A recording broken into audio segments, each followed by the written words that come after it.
आज हम पढ़ने वाले हैं ऑस्ट्रेलिया महाद्वीप के बारे में। ऑस्ट्रेलिया इसे ओशेनिया भी कहते हैं। क्या कहते हैं? ओशेनिया। ऑस्ट्रेलिया या ओशेनिया महाद्वीप, चूंकि यह विश्व का सबसे छोटा महाद्वीप है। सातों महाद्वीप में सबसे छोटा महाद्वीप कौन सा है? ऑस्ट्रेलिया। और इसमें देश भी कितने हैं? कुल 14 देश हैं। कितने देश हैं? कुल 14 देश हैं इसमें। ठीक है, काय में? ऑस्ट्रेलिया में। और मेन देखा जाए तो ऑस्ट्रेलिया से बड़ा देश तो ये पूरा का पूरा एक ही देश है, ऑस्ट्रेलिया। अगर आपको मैप में यहाँ दिख रहा है तो पूरा का पूरा ये हमारा एक ही देश है, ऑस्ट्रेलिया। ये ऑस्ट्रेलिया है और ये न्यूजीलैंड है। ये क्या है? न्यूजीलैंड। और ये हमारा है पपुआ न्यू गिनी। क्या है? Papua New Guinea. तो ये इसमें कुछ बहुत सारे द्वीप भी आते हैं। क्या आते हैं? द्वीप भी आते हैं। हम इस महाद्वीप के बारे में पढ़ने वाले हैं। अगर आप देखोगे तो ये पूरी तरीके से, आप इसको देखोगे तो पूरी तरीके से जो है कायम है दक्षिणी गोलार्ध में। कायम है क्योंकि भूमध्य रेखा के नीचे पूरी तरीके से दक्षिणी गोलार्ध में स्थित महाद्वीप है। और ऐसा महाद्वीप है जो बहुत ही बिरली आबादी, यानी कि बहुत कम जनसंख्या घनत्व वाला महाद्वीप है। यहाँ जगह बहुत ज़्यादा है पर लोग बहुत कम रहते हैं। ठीक है। और यहाँ के इतने बेघरे लोग रहते हैं कि मतलब बाजार, गांव, सिटी बहुत दूर दूर हैं। लोग बाग सब्जी लेने भी हवाई जहाज से जाते हैं। और अब उनके लिए जमीन जायदाद पर्याप्त है, पैसा पर्याप्त है ना। तो अगर एक शहर दूसरे शहर जाना है तो हवाई जहाज। ये पता है, यहाँ बहुत सारे जब ऑस्ट्रेलिया में और न्यूजीलैंड में जब इंग्लैंड का कब्जा था, जैसे भारत पे कब्जा था ना, ऐसे ऑस्ट्रेलिया भी गुलाम था और न्यूजीलैंड भी गुलाम था। किसका? ब्रिटेन का। और आज भी ब्रिटेन की महारानी यहाँ की महारानी होती है। आज भी, हाले आज आज़ाद हो गया, उनका अपना प्रधानमंत्री बनता है, लेकिन आज भी वो कैसे हैं, अपने आप को ब्रिटेन के अधीन ही मानते हैं। हम भी मान सकते थे पर हमने अपना राष्ट्रपति अलग बनाया। प्रधानमंत्री तो सबका अलग अलग होता है, शासन वो ही चलाते हैं, पर वो एक सुप्रीम जो होता है ना, सुप्रीम किसको मानते हैं अपना? आज भी ब्रिटेन की महारानी को। या ये उनका ऐसा क्यों करते हैं वो, तुम समझ सकते हो, क्योंकि ब्रिटेन पावरफुल देश था तो वो चाहते थे कि विश्व में अपनी एक अगर धाक बनी रहे कि जब कभी भी दुनिया में किसी चीज, किसी मुद्दे को लेकर कोई भेदभाव हो लोगों में, तो वो मतलब ब्रिटेन हमारा सपोर्ट करेगा। बस इसलिए सपोर्ट करेगा क्योंकि हम ब्रिटेन की महारानी, हमारी महारानी। बस नहीं, मेरे कानून बनता है तो वो आखिरकार जो एक तो अपने आप को मतलब अंतिम साइन किसके होते हैं? ब्रिटेन की महारानी की। पर आप जानते ही हैं कि राष्ट्रपति का जैसा काम है वैसे ही महारानी का काम है। कोई पावर तो उनके पास होता नहीं। भारत में राष्ट्रपति के पास कोई पावर थोड़ा ना होता है। पूरा काम पावर किसके पास है? प्रधानमंत्री के पास है। ऐसे ही होता है, बस केवल नाम मात्र की शासक होता है, नाम मात्र का शासक होता है। इसके आप देखेंगे इधर पूरब में प्रशांत महासागर है, इधर पश्चिम में हिंद महासागर लगा हुआ है। ऊपर देखेंगे तो पपुआ न्यू गिनी, इंडोनेशिया वगैरह देश पाए जाते हैं। और नीचे अपने देखें तो अपना क्या आ जाता है? अंटार्कटिक महासागर। ठीक है, अंटार्कटिक महासागर आ जाता है। दुनिया का सबसे छोटा महाद्वीप है। चलिए इसको देख लेते हैं अपन। ऑस्ट्रेलिया। ऑस्ट्रेलिया महाद्वीप की खोज किसने करी थी? एवेल तस्मान ने। और कप्तान जेम्स कुक ने की थी। कप्तान जेम्स कुक ने प्रशांत महासागर की खोज भी की थी। काहे की? प्रशांत महासागर की। प्रशांत महासागर की खोज भी की थी किसने? कप्तान कुक ने। और कप्तान कुक के नाम पर ही आप देखोगे ये जो है ना, आपको दिख रहा है न्यूजीलैंड, दिख रहा है न्यूजीलैंड। तो न्यूजीलैंड के दो टापू हैं, एक तो ये द्वीप है और एक उसके नीचे द्वीप है। दिख रहा है क्या आपको? न्यूजीलैंड दो टुकड़ों में है और न्यूजीलैंड के बीच में जो पानी भरा हुआ है ना, ये वाला जो पानी भरा हुआ है ना, इसे बोलते हैं कुक जल संधि। क्या बोलते हैं? कुक जल संधि। उत्तरी न्यूजीलैंड और दक्षिणी न्यूजीलैंड के बीच में कुक जल संधि हुई। कुक जल संधि नाम किसके नाम पे पड़ा है? कैप्टन कुक के नाम पे पड़ा है। कैप्टन कुक ने ही प्रशांत महासागर की खोज की थी। कैप्टन कुक और तस्मान ने यहाँ पर किसकी? ऑस्ट्रेलिया की खोज की थी। और यहाँ पर उन्हीं के नाम पर एक सागर का नाम रखा है, तस्मान सागर। क्या रखा है? तस्मान सागर। ये चूंकि इन लोगों ने खोज की है इसलिए यहाँ पर सागर या जल संधियों के नाम उनके नाम पर रख दिए गए। क्लियर हो गया? आप देखेंगे एबल तस्मान ने और कैप्टन कुक ने ऑस्ट्रेलिया की खोज की थी। विश्व में ऑस्ट्रेलिया ही एकमात्र ऐसा देश है जो पूरे महाद्वीप पर फैला हुआ है, इसे द्वीपीय महाद्वीप भी कहते हैं। आप यदि देखोगे कि ऑस्ट्रेलिया को, तो इस पूरे टुकड़े में केवल एक ही देश है, इसका नाम क्या है? ऑस्ट्रेलिया। यानी पूरे महाद्वीप में फैला हुआ देश कौन सा एकमात्र देश है? ऑस्ट्रेलिया। इसलिए इसे द्वीपीय महाद्वीप भी कहते हैं, क्योंकि छोटा है, द्वीप की भांति है, इसलिए द्वीपीय महाद्वीप। या फिर ऐसे कह सकते हैं कि पूरे महाद्वीप में फैला एक देश। आपने अन्य सभी देशों में देखा, जैसे एशिया देखा, यूरोप देखा, अफ्रीका देखा, तो महाद्वीप में बहुत सारे देश हैं, पर इस पूरे के पूरे टुकड़े पे केवल एक ही देश है।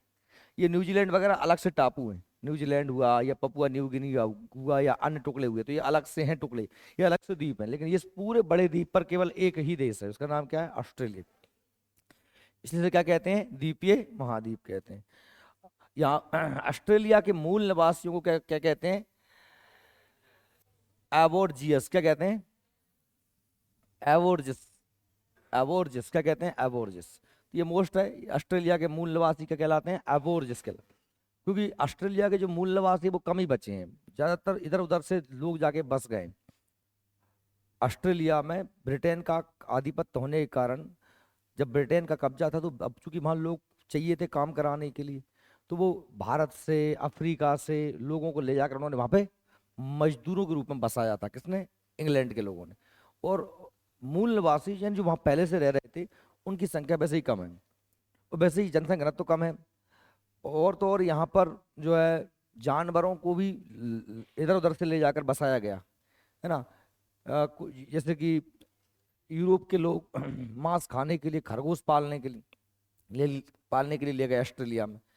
अब जब इन लोगों ने खरगोशों को पाला, तो वह खरगोशों को वहाँ की जलवायु इतनी भयंकर सूट हो गई कि वो खरगोश ही खरगोश हो गए पूरे ऑस्ट्रेलिया में। इतने ज़्यादा खरगोश हो गए कि मतलब ये मान लो कि खरगोशों को मारने के लिए विशेष अभियान और दस्ते बनाने पड़े, क्योंकि पूरी फसलें चौपट कर जाते हो। पूरे के पूरे मान लो ग्रुप बनाने पड़े, सेना गठित करनी पड़ी कि खरगोशों को मारने के लिए। ऐसे ही ऊंट, बहुत ज्यादा ऊंट हो गए। ऊंटों को भी भारत से ले जाया गया, लेके लेके वहां बसाया गया था, क्योंकि वहां पर रेगिस्तान भी खूब बीच बीच में पड़ते हैं। और ऊंटों को भी मारा गया, क्योंकि इतने ज्यादा ऊंट हो गए कि ऊंटों से परेशान हो गए वो लोग। क्योंकि अब देखो, स्वाभाविक सी बात है, जब आदमी कम है तो पेड़ पौधे और जीव जंतु ज्यादा अपने आप पैदा हो जाएंगे। तो ये वहां पर एकमात्र महाद्वीप है जहाँ एक भी ज्वालामुखी नहीं है। क्या नहीं है? एक भी ज्वालामुखी। जैसे यूरोप के बारे में पढ़ा था, यूरोप में एक भी रेगिस्तान नहीं है, जैसे ऑस्ट्रेलिया में एक भी ज्वालामुखी नहीं है। ठीक है। ऑस्ट्रेलिया पूर्णतः दक्षिणी गोलार्ध में स्थित है। मकर रेखा इसके मध्य से गुजरती है, और यह प्रशांत महासागर और हिंद महासागर से घिरा हुआ है। आपको दिख रहा है मकर रेखा कहाँ से गुजर रही है? इसके बीच से गुजर रही है। इस तरफ कौन सा है? प्रशांत महासागर। इस तरफ कौन सा है? हिंद महासागर। ठीक है। ऑस्ट्रेलिया महाद्वीप की प्रमुख श्रृंखला डिवाइडिंग रेंज है, जिसमें स्थित कॉस्सिस्क्यू सबसे ऊंची चोटी। आपको मैंने जब भी पढ़ाई थी, आपको याद हो तो, कि सबसे लंबी नदी, सबसे लंबी चोटी हर महाद्वीप की बताई थी मैंने। जैसे कि आपको मैंने बताई थी, एशिया में यांगसी कियांग सबसे लंबी नदी है और माउंट एवरेस्ट सबसे ऊंची चोटी है।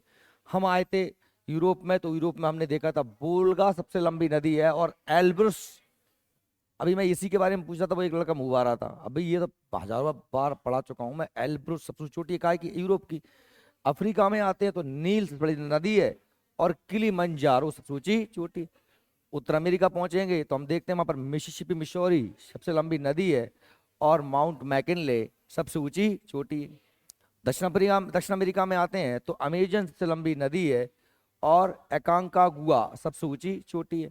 ऐसे ऑस्ट्रेलिया में आते हैं तो मरे डार्लिंग सबसे लंबी नदी है ना। मत बतराऊ करे, जिस चीज मैं रिपीट करवा रहा हूँ ना, जिस चीज तुम्हें लाना बहुत महत्वपूर्ण होते हैं। अरे कुछ भी सही, कारण कुछ भी सही, तो 500 बार देखा है मैंने, तो जब देखो तुम आपस में हंसती रहती हो। मैं यहाँ, मैंने ये पूरी नदियां और पूरे रिपीट करवा दिए।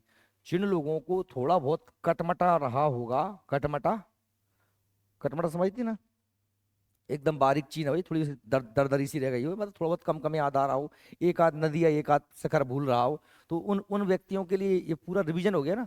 वो एक बार पूरा फिर से रिकॉल हो गया, पूरा पूरा याद आ गया। तो ये छोटी छोटी चीजें काम आती है। यहाँ क्लास में कुछ भी फालतू नहीं चलता, मैं कुछ भी बात कर रहा हूँ तो तुम्हारे काम की चीज होती है, इसलिए यहाँ पूरा फोकस रखा करो मेरे पे। बस जी जी जी अब वहीं की रहे, फिर कुत्ता की पूछ पुंगी मिला की टेढ़ी टेढ़ी हिटते, 2 मिनट बाद फिर वैसा का वैसा होने लगता है यार। तो डिवाइडिंग रेंज क्या है? रेंज मतलब श्रेणी, ये पूरा पर्वत है, ये पूरा क्या, पूरा पर्वत है। और कॉसेस्क्यू एक उसकी चोटी है। कॉसेस्क्यू क्या है? उसकी एक चोटी है। सबसे चोटी कौन कॉसेस्क्यू है। ऑस्ट्रेलिया महाद्वीप का सर्वोच्च शिखर कौन सा है? कॉसेस्क्यू। ऑस्ट्रेलिया की प्रमुख नदी कौन कौन सी है? हमने कहा मरे डार्लिंग। दो अलग अलग नदियां मिलकर बन जाती हैं मरे डार्लिंग। कैप विक्टोरिया, ब्रिस्बेन, और भी ये दिए हैं, फिट जराय, मुर्जिसन, फ्लैंडर्स। अब अपने इंडिया जैसे नाम थोड़ी ना होंगे, ऐसे ही नाम होंगे, है ना। जैसे ये दी हैं प्रमुख नदियां ऑस्ट्रेलिया की नदियां। उसमें तो और कम दी थी मैंने, और पूरी नदियों का चित्र दे दिया। ये मरे है, ये मरे डार्लिंग आ गई, शावेन, लाशियान, ठीक है। ये फिटर, फिटजराय, डायमिल्टन, वारबर्टन, कूपर केक, है ना, मुकम्बा, जका लग रही है, जॉर्जिया, फ्लिंटर्स, गिलबर्ट, मिर्चैन, रोपर, डेली, विक्टोरिया नदी भी है और झील भी है यहाँ पर, जीबी, फिट्जरॉय, टेरे, मर्चिसन नदी, एशबर्टन, गैस्कॉइन, फोर्टेक्स, ये नदियों के नाम है। अब ये आपको देख के वहां पर याद आ जाएंगे, इसको बार बार पढ़ लेना और इन नदियों के नाम अपने हिसाब से लिख लेना आप लोग देख के, है ना। आपको आपके पीपीटी में आपको सब कुछ दिया हुआ है। ऑस्ट्रेलिया की प्रमुख झीलें कौन कौन सी हैं? इरी झील, अरे इरी झील तो वहां पर भी है अमेरिका में भी। टॉरेंस झील, गॉर्डन झील, ये ऑस्ट्रेलिया की प्रमुख झीलें हैं। झीलों का चित्र दिया हुआ है इसमें, ये देखो।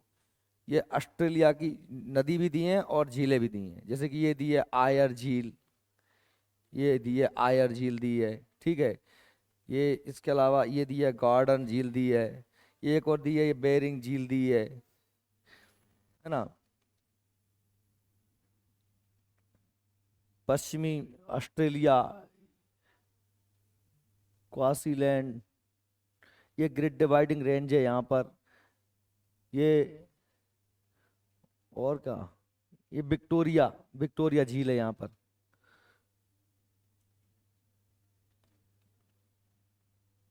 देखो आगे देखो, ऑस्ट्रेलिया और न्यू गिनी के बीच में टॉरेंस जल संधि है। कहाँ के बीच में? ऑस्ट्रेलिया और न्यू गिनी। देखो ये पपुआ न्यू गिनी है, ये पपुआ न्यू गिनी, ये है पपुआ न्यू गिनी, ये है पपुआ न्यू गिनी। अब ये ऑस्ट्रेलिया, तो बीच में ये जो जल संधि है, इस जल संधि को क्या बोलते हैं हम? टॉरेंस जल संधि। क्या बोलते हैं? टॉरेंस जल संधि। ये लिखा हुआ है, ये लिखा है टॉरेंस जल संधि। और ये खाड़ी कौन सी है? ये है कारपोंटिया की खाड़ी, कॉरपोंटिया की खाड़ी, ये कॉरपेंटिया की खाड़ी है। ये जल संधि का नाम क्या है? टॉरेंस जल संधि। काय काय के बीच में? पपुआ न्यू गिनी और ऑस्ट्रेलिया के बीच, पपुआ न्यू गिनी और ऑस्ट्रेलिया के बीच, ठीक है। आगे देखो, ऑस्ट्रेलिया की विश्वविख्यात खान कौन कौन सी है? कालगुरली और कूलगार्डी, कालगुरडी और कूलगार्डी, इनकी क्या है? प्रमुख खदानें हैं। आप अगर देखोगे तो ये कालगार्डी है और ये कूलगार्डी है। ये कालगार्डी और कूलगार्डी और कालगुरली, ये विश्व पे काय खदान है? सोने की खदान है। काय खदान है? सोने की खदान है, सोने की खान। कूलगार्डी, कालगुरली, ये दो खदान है, इस तरफ है। किस, अगर आपसे पूछें तो किस तरफ है साहब? हमने कहा साहब पश्चिमी ऑस्ट्रेलिया में। किस ऑस्ट्रेलिया में? पश्चिमी ऑस्ट्रेलिया, ठीक है। ये ऑस्ट्रेलिया का शहर है सिडनी, और ये शहर है पर्थ, नाम सुना होगा आपने। तो सिडनी से लेकर पर्थ तक ट्रांस ऑस्ट्रेलियन रेल मार्ग, पर्थ से लेकर सिडनी तक, ठीक है। ऑस्ट्रेलिया के नीचे ये जो द्वीप है ना, द्वीप, इस द्वीप का नाम है क्या? तस्मानिया। और इसके ये पानी भरा है, इसका नाम क्या है? तस्मान सागर। क्या नाम है? तस्मान सागर। ऑस्ट्रेलिया का एक जो शहर आपने नाम सुना होगा, इसका नाम क्या है? मेलबर्न, है ना। ये ब्रिस्बेन नगर है, सिडनी नगर है, मेन मेन नगर दे दिए यहाँ पे ऑस्ट्रेलिया के, ठीक है। ये हमारा न्यूजीलैंड द्वीप है, न्यूजीलैंड में ये कुक जल संधि है, ठीक है। विश्व प्रसिद्ध मैरिनो ऊन का उत्पादन ऑस्ट्रेलिया में होता है। मैरिनो ऊन क्या होती है? एक भेड़, बिल्कुल मतलब मखमल टाइप की ऊन, बहुत ही मुलायम ऊन, है ना, बहुत ही मुलायम ऊन, गुलगुली सी ऊन, दुनिया में बहुत फेमस है, जिसका सबसे उत्पादन कहाँ होता है? ऑस्ट्रेलिया में। ठीक है। मलमले भी आता है ना, कंबल तुमने देखे होंगे, ऊन के कंबल, मलमले टाइप के, एकदम बहुत ही मुलायम। ये कंबल भी आते हैं, गार्डन बारे कंबल, ये भी आते दे वे अपने ऊँट चराए बारे कंबल में चलते, है ना, कारे कारे कमरा, कौन उड़े। एक बार मैं सो गया गलती से, मैंने वह कंबल ओढ़ लिया, जब मैं मतलब चड्डा बनियान में सो गया, वो कंबल ओढ़ लिया मैंने। अब मैं अरे चड्डा बनियान में आदमी सो गया, आ रही और का कपड़ा पहले, फिर इतने बहुत कम छे थे मामा, जब वो रात भर छेदो कमरा। उड़ा है कभी तुमने कंबल? रात भर खुजार चलता बाकी हमारा छत थे, कांटे ही कांटे थे कम। ऑस्ट्रिया ऑस्ट्रेलिया यह विश्व का सर्वाधिक ऊन निर्यातक देश है। ठीक है। अच्छा देखो, दो दो पॉइंट आ गए यहाँ से। एक तो जो सबसे ज्यादा मैरीन ऊन ऊन भी कहाँ होती है? ऑस्ट्रेलिया।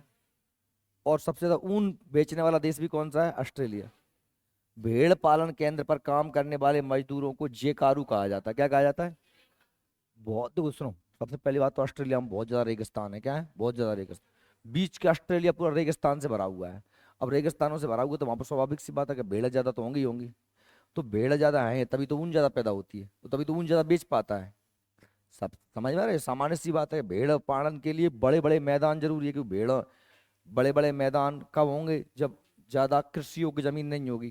क्योंकि अगर आप वहां में खेती कर सकते हो तो वहां तुम उस जगह को खाली थोड़ी छोड़ोगे। समझ रहे हो? अपन पठारों पे फसलें उत्पादन नहीं कर सकते, इसलिए वहां भैंस चराते हैं जाके।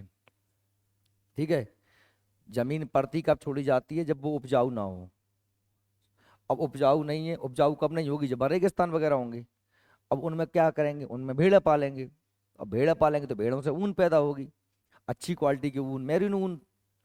ज्यादा ऊन पैदा होगी तो बेचेंगे, इसलिए दुनिया में नंबर एक ऊन बेचने वाला देश हो गया ऑस्ट्रेलिया। अब भेड़ों के जो बहुत सारे फार्म हाउस बने होंगे, उन पे काम करने वाले मजदूरों को जेकारू कहते हैं। क्या कहते हैं? जेकारू। ऑस्ट्रेलिया में विश्व प्रसिद्ध बॉक्साइट बॉक्साइट उत्खनन करने वाला देश है। यानी दुनिया में बहुत ज्यादा क्या निकलता है यहाँ पे? बॉक्साइट। बॉक्साइट तुम जानते ही हो कि क्या है? खनिज है। बॉक्साइट का है इसका है? एल्यूमिनियम का। का इसका है? बॉक्साइट से क्या बनता है? एल्यूमिनियम। एल्यूमिनियम सब जानते हो ना, अपने घरे हत्ता डेगची भाई के बने होते।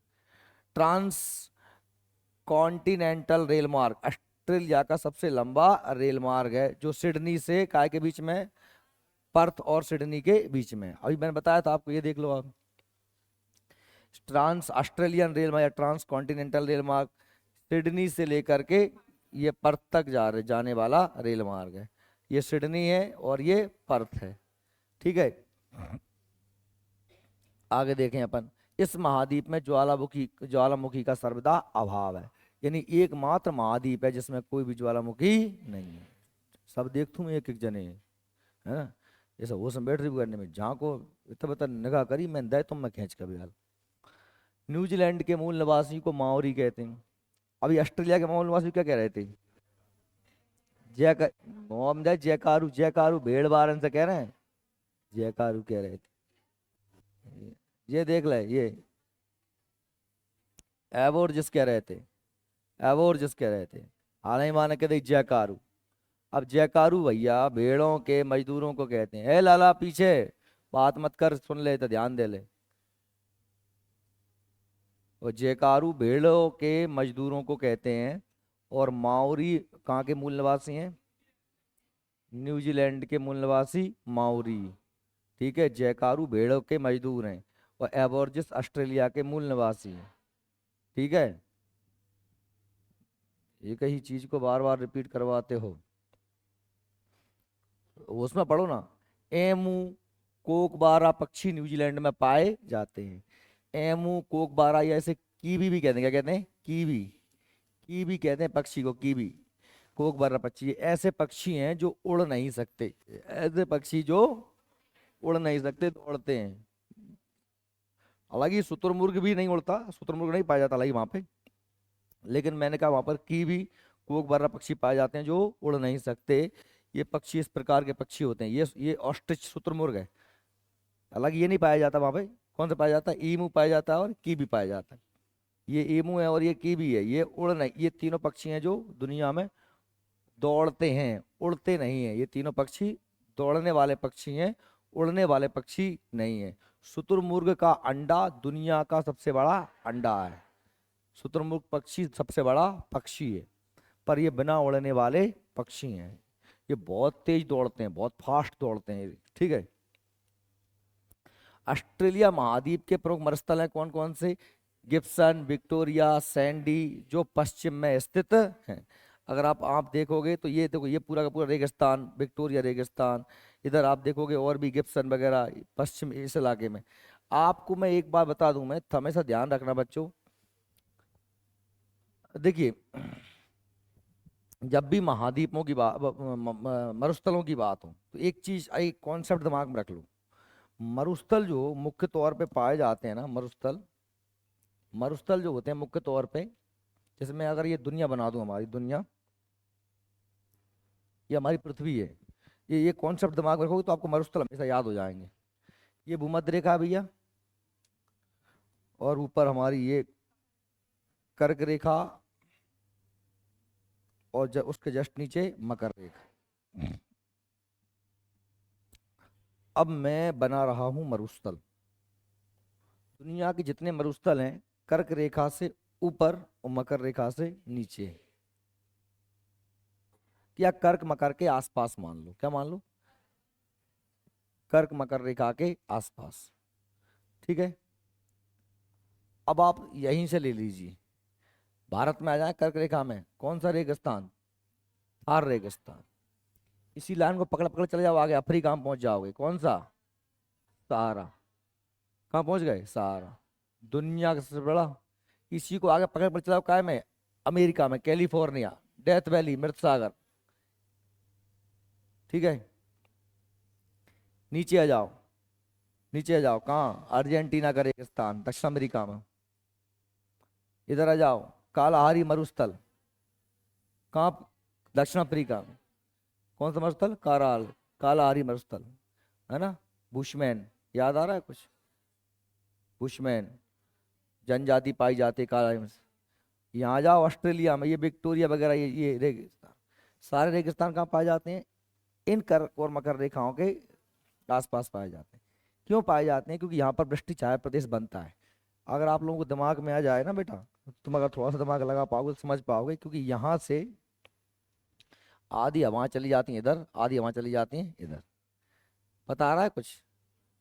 समझ में आ रहा है? व्यापारिक और पछुआ, व्यापारिक और पछुआ, व्यापारिक और पछुआ, व्यापारिक और पछुआ, व्यापारिक पछुआ।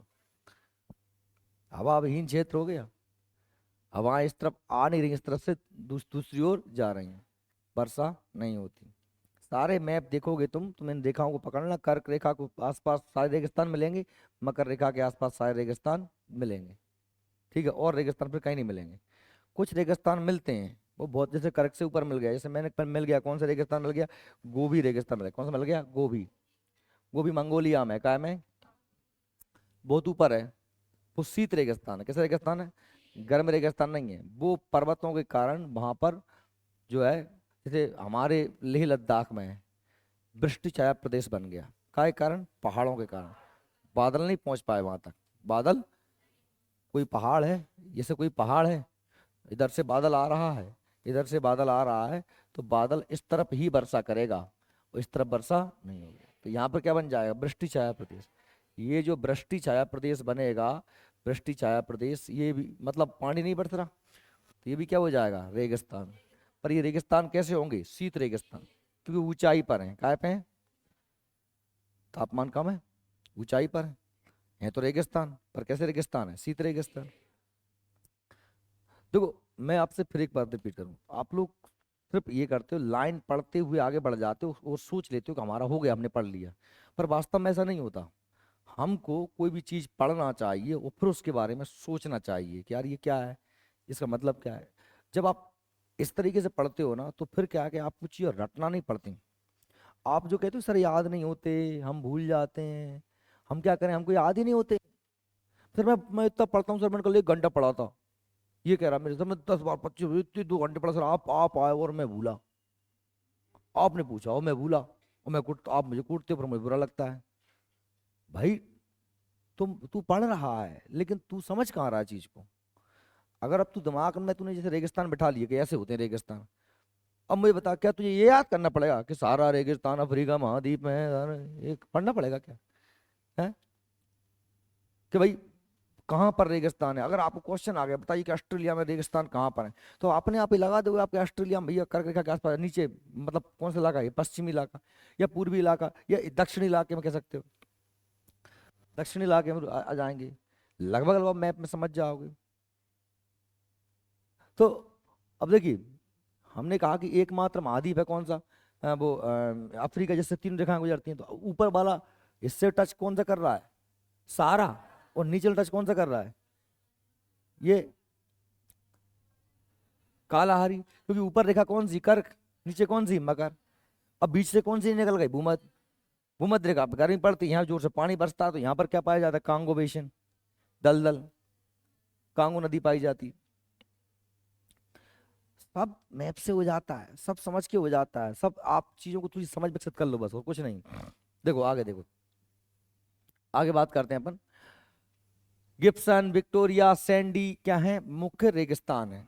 ऑस्ट्रेलिया के प्रमुख गेहूं उत्पादक क्षेत्रों को क्या बोलते हैं, न्यू साउथ वेल्स व विक्टोरिया में है। यानी मुख्य रूप से जहाँ गेहूं उत्पादन होता है उसे क्या बोलते हैं, न्यू साउथ वेल्स या विक्टोरिया में। ये खास तौर पे आप समझ जाइए कौन से, मकर रेखा से नीचे शीतोष्ण घास भूमियां कहाँ पाई जाती हैं, मकर रेखा से नीचे। तो वहां जो शीतोष्ण घास के मैदान होंगे वहां पर क्या पैदा होगा, गेहूं ज्यादा पैदा होगा। जैसे कि कर्क से ऊपर प्रेरीज, या फिर स्टेपीज। स्टेपीज कहाँ पर, यूरोप में, तो अफ्रीका कह रही है ना। और प्रेरीज कहाँ पर, उत्तर अमेरिका में। शीतोष्ण अगर अफ्रीका में आएगी तो क्या कहलाएगा, बेल्ट्स, क्या कहलाएगा, बेल्ट्स। उधर पहुंच जाएगी दक्षिण अमेरिका में तो उसे बोलते हैं क्या, पंपास, क्या बोलते हैं, कैंपास। तो कैंपास भी होते हैं वहां पर, क्या उष्णकटिबंधीय होते हैं। वो दक्षिण अमेरिका में, क्या की बात कर रहा हूँ, दक्षिण अमेरिका। एक दिन में ये आपको आगे टॉपिक हैगा ये घास भूमियाँ, तो एक दिन में यहीं यहीं कहीं याद हो जाएंगी आपको, पूरी मैप में बता दूंगा कि यहाँ यहाँ पर ये और यहाँ यहाँ पर ये। देखिए आगे, ऑस्ट्रेलिया में गेहूं उत्पादक क्षेत्र में कहते हैं न्यू साउथ वेल्स और विक्टोरिया है। ऑस्ट्रेलिया विश्व में सर्वाधिक सीसा अयस्क उत्पादन करने वाला देश है। सीसा, लेड, इसका सूत्र क्या होता है, पीबी। इसका अयस्क क्या होता है, गैलेना। सीसा एक धातु है, सीसा को अंग्रेजी में बोलते हैं क्या, लेड। इसका सूत्र होता है पीबी, क्या होता है, पीबी। इसका अयस्क क्या होता है, गैलेना, क्या होता है, इसका अयस्क होता है galena, galena. Australia, Sydney Australia का सबसे बड़ा नगर है, सिडनी। और बंदरगाह भी है सिडनी, आपको दिख ही रहा है सिडनी, सिडनी साइड में ये देखो, ये सिडनी किनारे पे बंदरगाह है, सबसे बड़ा नगर है ना। Melbourne, Sydney, Perth, Tasmania, Wellington, Christchurch और ऑकलैंड, न्यूजीलैंड ऑस्ट्रेलिया महाद्वीप के प्रमुख बंदरगाह हैं। Melbourne, Sydney, Perth, Tasmania, Wellington, Christchurch और ऑकलैंड, ये सब क्या है, ऑकलैंड कहाँ पड़ता है, न्यूजीलैंड में। ऑस्ट्रेलिया महाद्वीप के प्रमुख क्या है, बंदरगाह है। अब मेलबर्न, सिडनी, पर्थ, ये तो एक कहाँ पे हो गए, वहीं ऑस्ट्रेलिया में हो गए। तस्मानिया नीचे द्वीप हैगा, देखो तस्मानिया क्या है, नीचे द्वीप हैगा।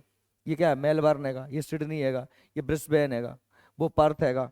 और ये न्यूजीलैंड में आप आओगे तो आपको वो मिल जाएगा अपना ऑकलैंड, क्या मिल जाएगा यहाँ पर, ऑकलैंड। ठीक है।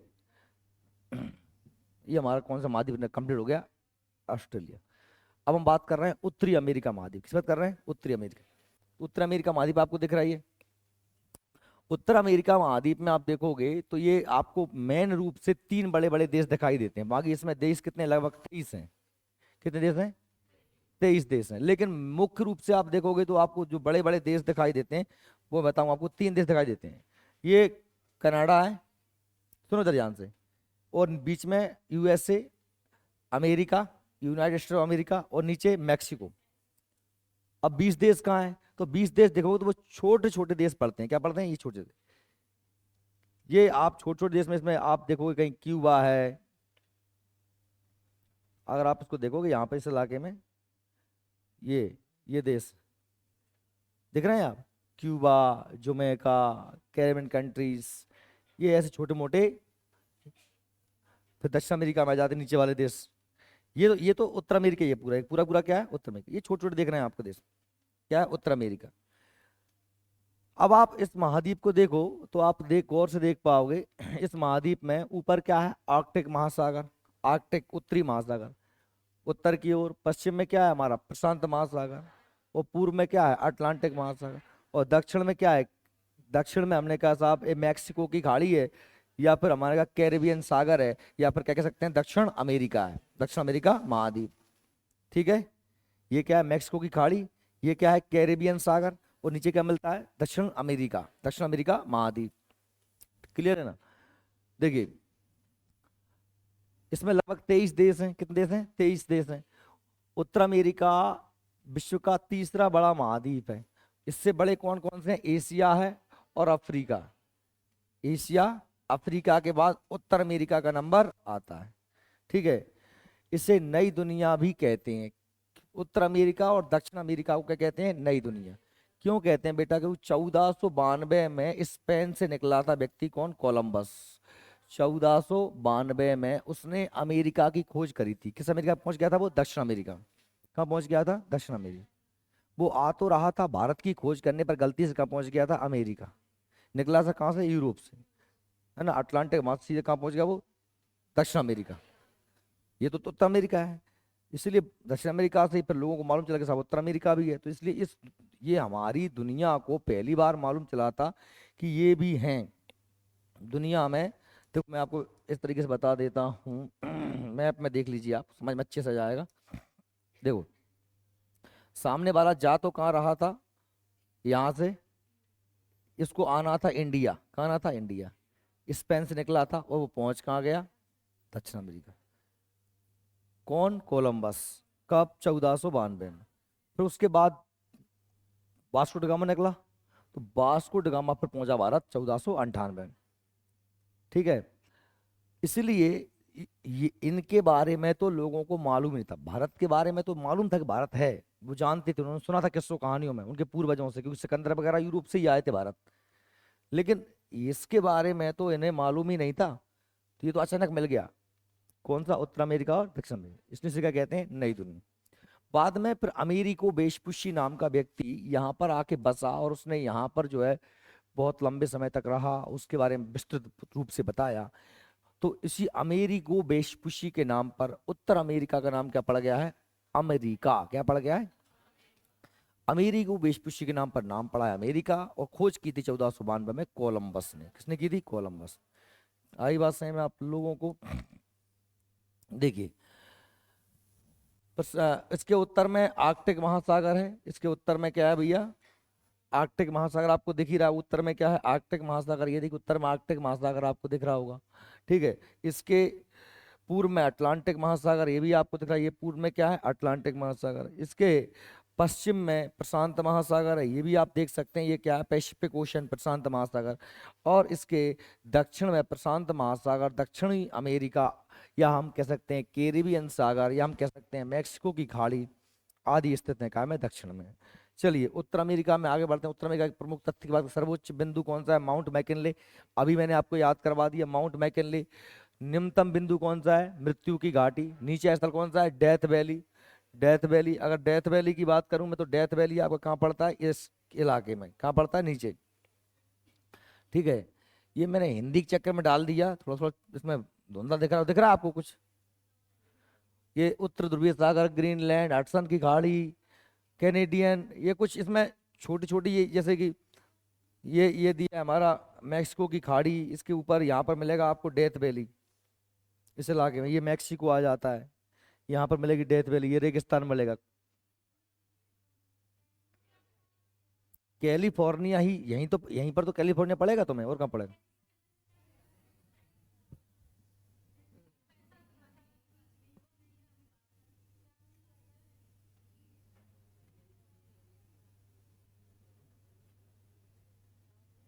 इसमें स्पष्ट दिख नहीं रहा, मैक्सिको।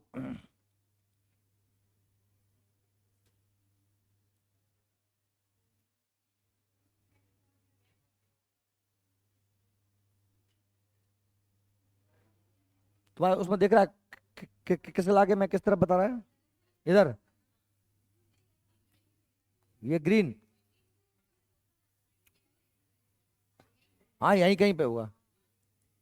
चलो ठीक है।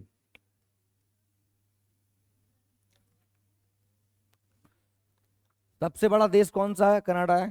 दिख रहा है कनाडा? सबसे बड़ा देश कौन सा है? कनाडा है। ठीक है। सबसे बड़ी झील कौन सी है? सुपीरियर। पता ही है आपको, सुपीरियर झील।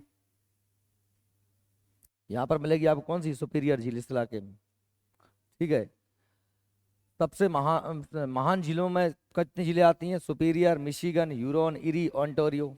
5 झीलें आती हैं। आप लोग देख पाओ तो लोग, ये दिख रहा है आपको झीलें? ये लिख रहा है ग्रेट लैक्स। क्या लिखा है? ग्रेट लैक्स। यही झीलें हैं, सुपीरियर, इरी, मिशिगन, ओंटारियो। ठीक है। ह्यूरॉन। ये 5 झीलों का इलाका कहलाता है महान झीलों से। इसके ऊपर क्या लग जाता है? कनाडा। ये देखिए, ये इस तरीके से इन झीलों के इस तरफ ये क्या आ जाता है? ऊपर कनाडा है और नीचे क्या? अमेरिका। ये क्या आ जाता है? मैक्सिको। क्या जाता है? मैक्सिको। ठीक है।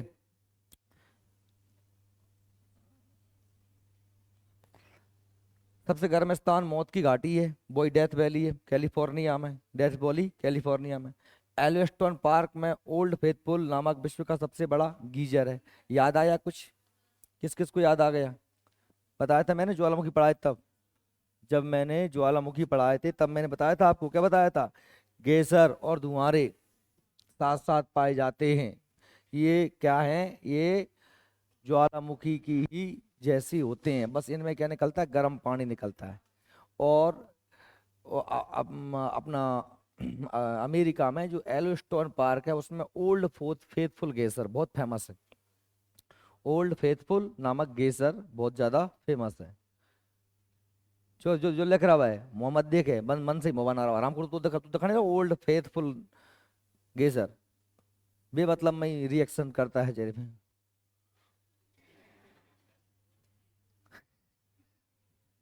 होशियार बनने के चक्कर में। और एक और बात बताई थी मैंने, कहा एक और बात बताई थी मैंने, तुम्हें याद हो तो, जो तो वो बात का आई गेसर की, धुआंरे। क्या बताए थे? ये वैली ऑफ 10,000 स्मोक्स, अलास्का की कटमई घाटी। याद आया? ये वैली ऑफ 10,000 स्मोक्स, 10,000 धुआंरों की घाटी। वहां से क्या निकलता है? धुआं निकलता है। इसमें क्या निकलता है? पानी निकलता है। ये हैं बस कैसे? ज्वालामुखी के ही बहन भैया हैं, पर ज्वालामुखी की भांति इनमें से लावा वगैरह नहीं निकलता। ज्वालामुखी की शुरुआती प्रक्रिया कह सकते हो। क्या कह सकते हो? ज्वालामुखी की शुरुआती प्रक्रिया। क्लियर? सही में आई? तो ये अब वो ही वहीं पे, अब आपको ये दिख रहा है, ये यहाँ पर हमने कहा था वेलोस्टोन पार्क में हमारा ओल्ड फेथफुल गेसर है। वो इधर चाहोगे तुम काय में, अलास्का में, तो वहाँ के मिल जाएगी आपको 10,000 धुआरों की घाटी। ये स्मॉक्स है ना। आगे देखिए आप, विश्व का सबसे बड़ा बंदरगाह कौन सा है? न्यूयॉर्क है ना। अब न्यूयॉर्क अमेरिका में किस कहाँ के इलाके में है? तो वो न्यूयॉर्क देख लीजिए इलाके में। ये लग रहा है न्यूयॉर्क, दिख रहा है? आप अपनी एटलस खोल रखना यार, यार एटलस में निकाल रखना ये उत्तर उत्तर अमेरिका, क्योंकि इसमें थोड़ा सा वो मतलब अक्षर क्लियर नहीं हो पा रहा है मैप में। देखते चलना। अब देखो, विश्व का सबसे व्यस्तम हवाई अड्डा भी कौन सा है? न्यूयॉर्क है। कैनेडी हवाई, नाम क्या है उसका? कैनेडी हवाई अड्डा। कहाँ पर है? न्यूयॉर्क में। सबसे बड़ा रेलवे जंक्शन कौन सा है? शिकागो। विश्व प्रसिद्ध फिल्मोद्योग कौन सा है? हॉलीवुड। हॉलीवुड है ना। अब अपन उसी हॉलीवुड से प्रभावित होकर अपन ने अपना नाम क्या लिखा है? बॉलीवुड। मुंबई का बॉलीवुड है ना। जैसे पंजाब का, पाकिस्तान में टॉलीवुड, तमिल में पॉलीवुड, डॉलीवुड, हॉली, ऐसे टॉली पॉली मॉली बनाते रहते हैं। इस महाद्वीप के दक्षिण भाग में अनेक द्वीप हैं जिन्हें क्या बोलते हैं? कैरेबियन सागर में, जिन्हें क्या बोल, जिन्हें पश्चिम द्वीप समूह कहते हैं, या हम इन्हें क्या कहते हैं? कैरेबियन कंट्रीज कहते हैं। ए, क्या कह रहा हूँ, सुन ले ध्यान से। इस महाद्वीप के कहाँ पर? नीचे पश्चिम इलाके में, ये पूरे इलाके में बहुत सारे देश हैं। इसे यहीं पर कौन सा है, कैरेबियन सागर। अब ये देश कौन, यहाँ पर बहुत सारे जो देश हैं उन सभी को क्या बोलते हैं, कैरेबियन कंट्रीज। क्या बोलते हैं, कैरिबियन कंट्रीज। थोड़ा सा मैं बड़ा कर दूं इसको, एक कहा है, दिख रहा है कुछ, दिख रहा है, क्यूबा, वेस्ट इंडीज, है ना, जोमेका, किंगस्टन, डोमानिया, रिपब्लिक सेंट, ये अब कोस्टारिका, सेंट जॉन्स, होंडुरास, बेलीज, ये क्यूबा को शक्कर कटोरा कहते हैं, दिख रहा है। ये सब क्या है, ये सब हैं कैरेबियन कंट्रीज, कैरेबियन, कैरेबियन देश हैं, कैरेबियन कंट्रीज। और क्योंकि ये सब कायम है कैरेबियन सागर में, कायम है। समझ में आ रही बात मेरी, ठीक है। इस महाद्वीप में विश्व का सबसे बड़ा द्वीप ग्रीनलैंड भी सम्मिलित किया जाता है, जो कि राजनीतिक रूप से डेनमार्क के अधिकार क्षेत्र में है। अब आप इसको देखोगे तो आप समझिए कि ये जो है क्या, ग्रीनलैंड। और ग्रीनलैंड वैसे भौतिक रूप से काय में आता है, अमेरिका में। काय में आता है, अमेरिका। लेकिन आपको पता है ना ग्रीनलैंड पे कब्जा किसका है, डेनमार्क। और डेनमार्क काय में पड़ता है, यूरोप में, बताया था मैंने कल, है ना। जब बेचारा डेनमार्क छोटा सा देश है, ये वहाँ के ब्रिटेन, जर्मनी, फ्रांस, स्पेन, ये दुनिया भर के देशों पे कब्जा कर रहे थे मध्यकाल में। वो उपनिवेशिक काल चल रहा था, क्या चल रहा था, हर देश में होड़ थी नए नए उपनिवेश बनाने की। उपनिवेश क्या होता है, दूसरे देश पे कब्जा कर लेना। जैसे हम उपनिवेश थे किसके, ब्रिटेन के, है ना। वो अपना पैसा मैसा लूट लाट के उधर ले जाते थे। डेनमार्क बेचारा जहाँ जहाँ जाता, डेनमार्क के निवासी कहलाते हैं डेनिस, क्या कहलाते हैं, डेनिस।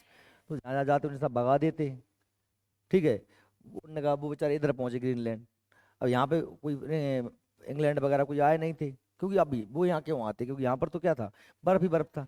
वो भारत आए, वो ऑस्ट्रेलिया आए, वो साउथ अफ्रीका गए, या फिर वो अमेरिका गए, कौन, ब्रिटेन वाले, या फिर ब्राजील गए, उन पे कब्जा किया। क्यों, वहाँ उन्हें जनता थी, वहाँ उन्हें अपना जो सामान बनाते थे, कपड़ा लत्ता बेच पे बाजार मिलता था, या फिर वहां से उन्हें कपास, फसलें, है ना, पैसा, व्यापार करने के लिए। अब व्यापार कायम करोगे, आदमी में करोगे, कछु बेचो के खरीदोगे, जहाँ का ना बर्फ में कब बेचो के खरीदोगे, ना कोई रहते ना है। तो बेचारे डेनमार्क ने जहाँ कब्जा कर लिया, साहब हमारा ये हो गया कहीं। अब बाद में यहाँ पर तो लोग पहले से रहते ही थे, तो उन लोगों ने उदम पट्टी की क्रांति की, आंदोलन की, और इनको भगा दिया। ब्रिटेन वालों को, फ्रांस वालों को, पुर्तगाल वालों को, सबको भगा, खरीद कर भगा दिया, सब आज़ाद हो गए। अब यहाँ पे थोड़ी बर्फ बर्फ कहता है कि मुझे आज़ाद कर दो, कोई कहने वाला नहीं था यहाँ पर। तो उनके अभी भी कब्जे में ही है, क्या, डेनमार्क के कब्जे में है, क्या, ग्रीनलैंड। अच्छा, इन लोगों ने सोचा होगा, फ्रांस ब्रिटेन वालों ने कि यार ठीक है, बर्फ को कौन खाएगा, क्या करोगे बर्फ को। अब बाद में मालूम चला कि इसमें तो जमीन के नीचे बहुत संसाधन है, पेट्रोलियम है, कच्चा तेल है, कोयला है, ये सारी चीज मिल गई उन्हें वहां पे। तो मजे मजे किसके, डेनमार्क। ग्रीनलैंड किसके कब्जे में है, डेनमार्क के में। लेकिन भौतिक रूप से काय में आता है, उत्तर अमेरिका में, गिनते काय में, उत्तर अमेरिका। दुनिया का सबसे बड़ा द्वीप है, कौन सा, ग्रीनलैंड। दिख रहा है, नहीं भूलोगे ना, चलो ठीक है।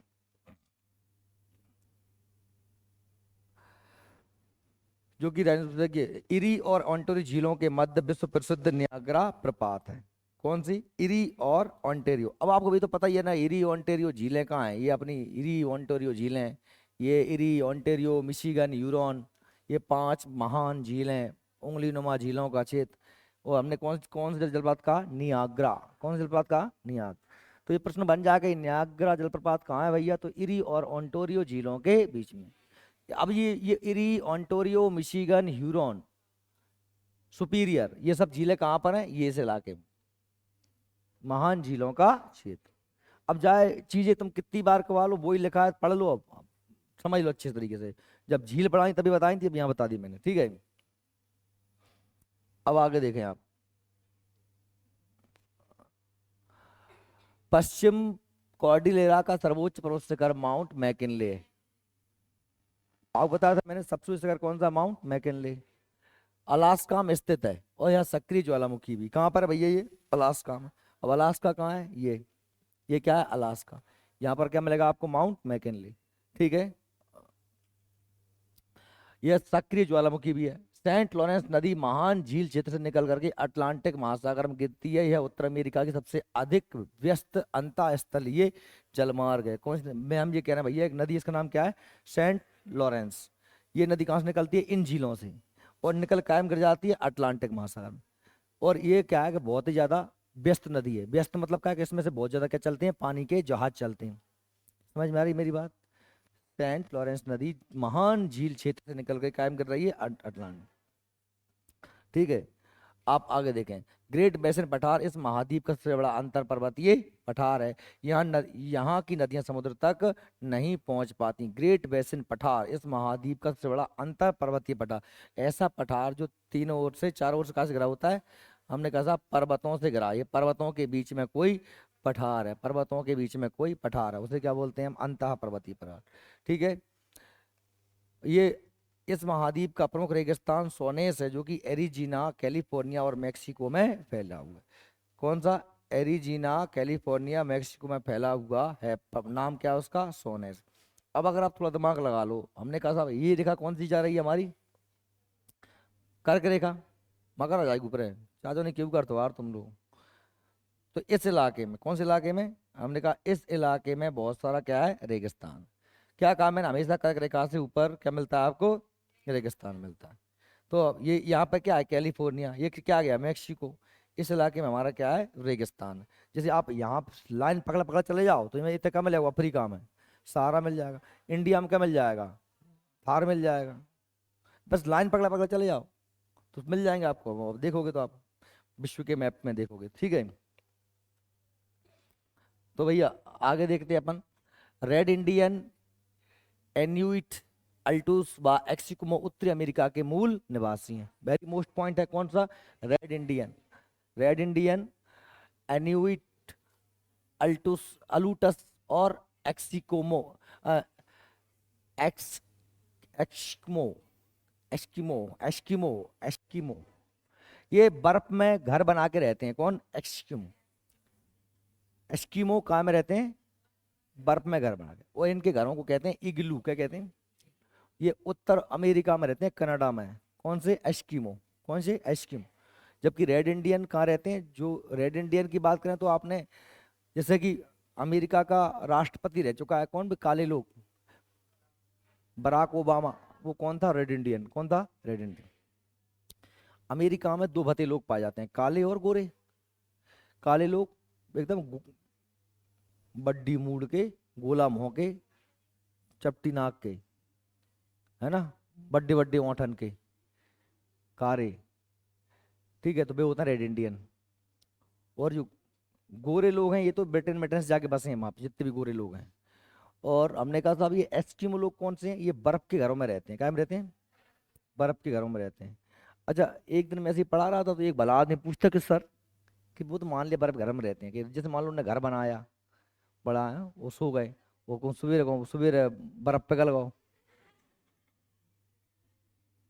तो घर ही गायब। मूर्ख आदमी हूँ। पूरा का पूरा इलाका बर्फीला है, ठंडा इलाका है ना, वहाँ कभी धूप नहीं पड़ती, वहाँ कभी बर्फ पिघल नहीं सकता। वो कभी बर्फ पिघलेगी नहीं, वो हमेशा बर्फ जमा रहता है वो तो। देखिए, एक्सक्यूमो मूल निवासी। एक्सक्यूमो सर्दी के मौसम में बर्फ के घर में रहते हैं, इग्लू बनाकर रहते हैं, है ना।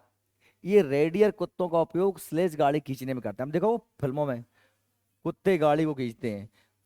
कौन से कुत्ते होते हैं? रेंडियर कुत्ते। इनका हथियार क्या कहलाता है? हारपून। जिससे काटा पीटी करते हैं उसे क्या कहते हैं? हारपून। इस महाद्वीप की सर्वोत्तम प्रमुख फसल कौन सी है? गेहूं है, जो कायम उगती है प्रेरीज के मैदान में। और प्रेरीज के मैदान क्या है? शीतोष्ण घास भूमिया। ठीक है, तथा बिन पेंग गेहूं की विश्व प्रसिद्ध मंडी है। बिन पैग। बिन पैग क्या है? गेहूं की मंडी का नाम है। क्या का नाम है? यहाँ सबसे ज्यादा क्या पैदा होता है? गेहूं। और गेहूं कायम पैदा होता है प्रेरीज के मैदानों। और प्रेरीज के मैदान क्या है? उत्तर अमेरिका के शीतोष्ण घास मैदान।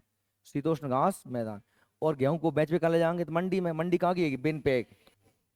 मक्का का सर्वाधिक उत्पादन इसी महाद्वीप में होता है। सबसे ज्यादा मक्का भी कहाँ पैदा होता है? उत्तर अमेरिका। सेंट लुइस विश्व की सबसे बड़ी मक्का की मंडी है, सेंट लुइस। और मिसिसिपी द्रोणी का दक्षिणी भाग कपास की पेटी के नाम से जाना जाता है। द्रोणी मतलब क्या? नदी का क्षेत्र, नदी घाटी। मिसिसिपी नदी के दक्षिण में क्या पैदा होती है? कपास पैदा होती है। अब मिसिसिपी नदी इधर यहाँ से निकलती है, मिसिसिपी नदी इधर जाती है, तो इस इलाके की बात कर रहे हैं, क्या बात कर रहे हैं? इस इलाके की। ठीक है। क्यूबा को चीनी चीनी का कटोरा कहा जाता है, काय को? क्यूबा को। अब क्यूबा देश कहाँ हैगा? क्यूबा देश ये लिखा है क्यूबा। ये क्या है? क्यूबा। चीनी कटोरा क्या कहते हैं? यहाँ पे बहुत ज्यादा क्या पैदा होता है? गन्ना पैदा होता है, शक्कर बनती है। चीनी का कटोरा किसे बोलते हैं? क्यूबा को कहते हैं। आप देखिए, केला अच्छा हवाई द्वीप में गन्ने का प्रति हेक्टेयर उत्पादन सर्वाधिक होता है। हवाई द्वीप कहाँ हैगा? हवाई द्वीप देखोगे तो आप यहाँ पे मिलेगा आपको क्या? हवाई द्वीप। यहाँ छोटे छोटे द्वीप है हवाई द्वीप। प्रशांत महासागर का चौरा हवाई द्वीप की राजधानी होनोलुलु। याद आया? केला उत्पादन के लिए जोमैका। जोमैका का नाम सुना है? ये देखो, ये हमारा क्या? ये क्यूबा। और क्यूबा के इधर पास में देखोगे आप, यहाँ मिलेगा आपको जोमैका। हाँ, न्यूबा। ये लिखा है जोमैका, ये लिखा है जोमैका। जोमैका का एक खिलाड़ी, इसका नाम है उसेन बोल्ट। नाम सुना है आपने? दुनिया का सबसे तेज धावक है उसेन बोल्ट। ठीक है। और संयुक्त राज्य अमेरिका में टुंड्रा प्रदेशों को शंकुधारी वनों को टैगा कहते हैं। शंकुधारी वन आप जानते हो कौन से? ऐसे वन बर्फीले क्षेत्र में। टुंड्रा प्रदेश किसे बोलते हैं? ठंडे इलाके को क्या बोलते हैं? टुंड्रा प्रदेश। ठंडे इलाके को, बर्फीले बर्फ से ढके हुए स्थान को क्या कहते हैं? टुंड्रा प्रदेश। उनमें उगने वाले पेड़ पौधों को टुंड्रा क्या कहते हैं? टैगा वनस्पति। महाद्वीप सेल्फ सेल्फ पर स्थित grand bank, George bank, new England और न्यू फाउंडलैंड काय के लिए जाने जाते हैं? अब न्यू फाउंडलैंड तुम्हें याद आ गया होगा ना, ये new फाउंडलैंड, Labrador, gulf stream, new फाउंडलैंड, plankton घास, मछली, याद आ गया? संयुक्त अमेरिका का डेट्रॉइट शहर मोटर गाड़ी उद्योग के लिए फेमस है, वेरी वेरी उद्योग। और काय के लिए? ऑटोमोबाइल। ऑटोमोबाइल उद्योग। ऑटोमोबाइल मतलब क्या है? ट्रक, जीपें, कारें, बस आदि उद्योग के लिए फेमस शहर है। कौन सा है? डेट्रॉइट। इसलिए भारत का डेट्रॉइट किसे बोलते हैं? पीतमपुर को। तो पीतमपुर में भी क्या बनते हैं? ऑटो, कार, ट्रक, बस, जीपें। भारत का डेट्रॉइट किसे कहते हैं? हम अपने पीतमपुर की तुलना अमेरिका के डेट्रॉइट से करते हैं, है ना। जैसे मैं कह दूं कि साहब ये लड़की हमारी क्लास की ऐश्वर्या राय है, तो मतलब जितनी सुंदर ऐश्वर्या है इतनी ही है, तुलना कर रहे हैं। ऐसे पीतमपुर की तुलना कैसे कर रहे हैं? डेट्रॉइट से। कनाडियन शील्ड विश्व का खनिजों का सबसे बड़ा भंडार है। शील्ड माने क्या? पठार। शील्ड माने क्या? कनाडा का पठार सबसे ज्यादा के लिए फेमस है? खनिजों के लिए। कनाडा के वनों में लकड़ी काटने वाले लोगों को क्या बोलते हैं? लैम्बरजैक कहते हैं। क्या कहते हैं? लैम्बरजैक। कनाडा विश्व में यूरेनियम का दूसरा सबसे बड़ा उत्पादक है ना। और पहला कौन सा है? कजाकिस्तान। कौन सा है? कजाकिस्तान पहला है। कजाकिस्तान पहला है नंबर पे। दूसरे पे कौन सा है? कनाडा है। काय के मामले में? यूरेनियम। और यूरेनियम U-235 आप जानते हैं ना इसका, ये सबसे, इससे क्या बनती है? परमाणु ऊर्जा। क्या बनती है? क्या बनती है इससे? परमाणु ऊर्जा। परमाणु बम बनाए जाते हैं कैसे? यूरेनियम से, परमाणु बम। कनाडा की सब सडबरी खान निकिल के निक्षेप में विश्व की सबसे बड़ी खान है। निकिल मिलता है, निकिल लोहा।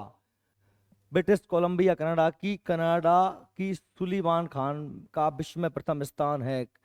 ब्रिटिश कोलंबिया कनाडा की सुलिवान खान का विश्व में प्रथम स्थान है। मॉन्ट्रियल कागज उत्पादन का, ये वेरी मोस्ट। मॉन्ट्रियल शहर कहाँ है? कनाडा का। और काय के लिए फेमस है? कागज के लिए। एलिजाबेथ द्वीप कनाडा और ग्रीनलैंड के बीच में स्थित है। कौन सा द्वीप? एलिजाबेथ द्वीप जो है कनाडा और ग्रीनलैंड के बीच में स्थित है। कनाडा और ग्रीनलैंड आप देखोगे ना, कनाडा ग्रीनलैंड, ये कनाडा और ये ग्रीनलैंड, इसके बीच में कौन सा द्वीप हो गया? एलिजाबेथ द्वीप। ये कनाडा और ये ग्रीनलैंड, ये होगा शायद एलिजाबेथ द्वीप। ठीक है। कनाडा और ग्रीनलैंड के बीच में स्थित है। जिस पर पृथ्वी का उत्तरी चुंबकीय ध्रुव स्थित है। यूएसए की मेशाबी और बर्मिलन प्रमुख लोह खान है, यानी कि एक का नाम है मेशाबी, एक का नाम है बर्मिलन। ये काई खदान है, लोही खदान है। और कहाँ पर है? अमेरिका यानी यूएसए में, जो सुपीरियर झील प्रदेश में स्थित है। सुपीरियर झील के आसपास है। ठीक है। और अगला लास्ट हमारा ये है, देखिए, पीडमोंट और तटीय भाग में एरिनो की पंक्ति को प्रपात रेखा कहते हैं। सैन फ्रांसिस्को में सिलिकॉन वैली है। सिलिकॉन वैली बेटा मतलब यहाँ पर क्या बनते हैं? कंप्यूटर उद्योग। सिलिकॉन एक प्रकार का क्या होता है? चिप बनते हैं, मोबाइल की सिम वगैरह, कार्ड वगैरह, इनके कंप्यूटर के पत्ते वगैरह बनते हैं। सिलिकॉन एक उपधातु है, इसमें बहुत कम कम करंट आता है। और भारत की सिलिकॉन वैली बेंगलुरु कहते हैं। ठीक, कंप्यूटर उद्योग, मोबाइल वगैरह यहाँ बहुत ज्यादा बनते हैं। सैन फ्रांसिस्को कायम पड़ता है कैलिफोर्निया में, अमेरिका का प्रदेश है कैलिफोर्निया, उसमें पड़ता है सैन फ्रांसिस्को नगर, उसी को क्या बोलते हैं, सिलिकॉन वैली। जैसे भारत का प्रदेश है कर्नाटक, कर्नाटक में पड़ता है बेंगलुरु। सुपीरियर झील पर स्थित डुलुथ इस्पात का प्रमुख केंद्र है। डुलुथ इस्पात इन लोहे का यूएसए के डेनेवर को ऊंचा नगर के नाम से भी जाना जाता है। विश्व सबसे बड़ा अजैब घर अमेरिका का museum of natural history New York में स्थित है। अजैब घर क्या है, नेचुरल हिस्ट्री अजैब घर, यहाँ पर पेड़ पे पशु पक्षी पेड़ पौधे वगैरह ये सब पाए जाते हैं। न्यूयॉर्क में स्थित न्यूयॉर्क को नगरों का नगर भी कहा जाता है। किसको, न्यूयॉर्क को नगरों का नगर भी कहा जाता है। कैप कैनवेरल संयुक्त राज्य अमेरिका का भूउपग्रही प्रक्षेपण केंद्र है। यहाँ से क्या भेजे जाते हैं, सैटेलाइटों को ऊपर भेजे जाता है। डच हार्बर यूएसए का एक नौसैनिक स्टेशन है। यहाँ 1942 में जापान ने हमला किया था। जापान ने यहाँ हमला किया था, जय चक्कर में फिर यहाँ ने उन पे क्या फेंक दिया था, परमाणु बम। कौन ने, अमेरिका ने। यूएसए की रेड नदी घाटी को विश्व की रोटी की टोकरी कहते हैं, क्योंकि यहाँ बहुत ज्यादा गेहूं पैदा होता है। विश्व से बड़ा सिंथेटिक रबड़, सिंथेटिक रबड़ का मतलब होता है कृत्रिम, क्या होता है, कृत्रिम, जो मनुष्य द्वारा बनाई जाती है। रबड़ टायर बनाने का प्रमुख केंद्र है, कौन सा, जिसका विश्व का सबसे बड़ा सिंथेटिक रबड़ टायर बनाने का प्रमुख केंद्र क्या है, एक्रोन। एक्रोन कहाँ पर है, यूएसए में। ओके, हमारा उत्तर मेरी कंप्लीट हो गया। हम है और बचा है क्या, नहीं। टुलुथ तो भाई जगह का नाम है, इस्पात मतलब लोहा, स्टील, इस्पात को अंग्रेजी में बोलते हैं स्टील। चलो ठीक है, मिलते हैं, कल तो संडे है, मंडे को मिलते हैं, मंडे।